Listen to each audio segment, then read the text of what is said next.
पूजा सकिया अवस्था बहिनी पसलम बहिनी भोकले सेलेक्टै भएको र हामी घर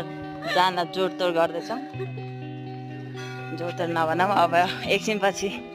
जाने घर अब उता मासतिर एक ठाउँमा घुम्ने अनि त्यसपछि जाने हजुर लाग्योस्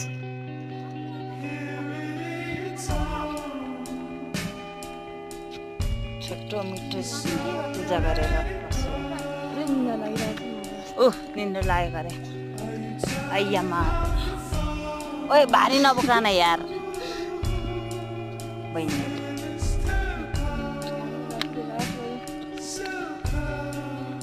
एक्ज्याक्टली भन्नुपर्दा पूजा के गर्नुपर्छ कस्तो गर्नुपर्छ थाहा नभएको